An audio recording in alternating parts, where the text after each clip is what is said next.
नमस्कार दोस्तों, सत्य की खोज में आपका स्वागत है। दोस्तों, वीडियो शुरू करने से पहले आपसे कहना चाहूँगा कि अगर अभी तक आप लोगों ने हमारे चैनल को सब्सक्राइब नहीं किया है तो सबसे पहले लाल वाले बटन पर क्लिक करके हमारे चैनल को सब्सक्राइब कर लीजिए और बेल आइकन को दबा दीजिए, जिससे हम जो भी वीडियो बनाएंगे सबसे पहले आपको मिल जाएगा। तो आइए शुरू करते हैं।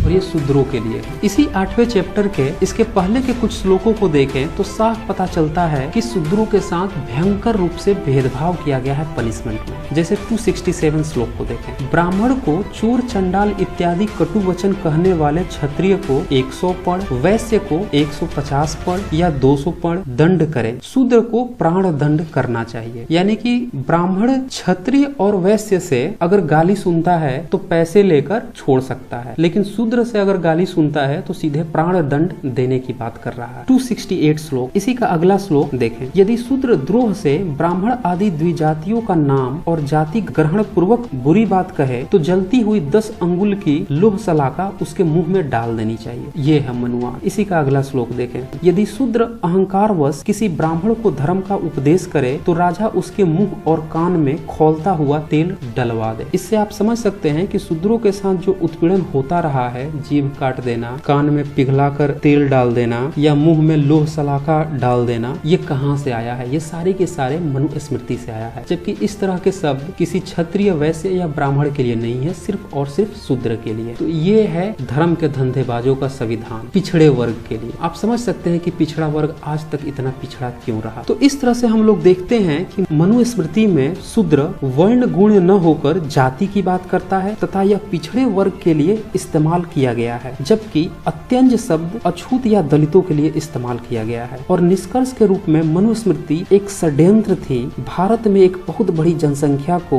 शारीरिक, आर्थिक, शैक्षणिक और मानसिक रूप से गुलाम बनाने की। ज्योतिबा फूले, जगदेव कुशवाहा, गुरु नानक देव सहित 10 गुरुओं तथा इन जैसे महान विचारकों, समाज सुधारकों को कोटि कोटि नमन, जिन्होंने जातिवाद, वर्णवाद की इस गंदगी से समाज को सुधारने का प्रयास किया। और अंतिम में बाबा साहब अम्बेडकर जी को कोटि कोटि धन्यवाद, जिन्होंने इस मनुस्मृति नामक गंदगी को पहचान कर ताबूत में डाल दिया। आगे भी मैं मनुस्मृति पे कुछ और भी वीडियो लाऊंगा। तो दोस्तों, इस वीडियो को ज्यादा से ज्यादा शेयर करें ताकि सभी को पता चल सके कि मनुस्मृति सिर्फ और सिर्फ शोषण की किताब है और भारतीयों को मानसिक गुलाम बनाए रखने के लिए सामाजिक, आर्थिक, शैक्षणिक तौर पे यह रची बसी और बुनी गई है। यह संविधान तो बिल्कुल भी नहीं है, बल्कि यह षड्यंत्र है और इसकी वकालत करने वाले सिर्फ और सिर्फ षड्यंत्रकारी हैं। भारत के गुलाम होने का भी कारण यही रहा है, क्योंकि एक बहुत बड़ी जनसंख्या को गुलाम बना दिया गया। और जब कोई गुलाम होगा तो वो अपने देश के लिए, अपने समाज के लिए लोग बट जाएंगे। और यही कारण था कि भारतीय लोग आपस में बटे रहे और इसीलिए भारत को कई बार गुलामी भी झेलनी पड़ी। तो आज बस इतना ही। धन्यवाद।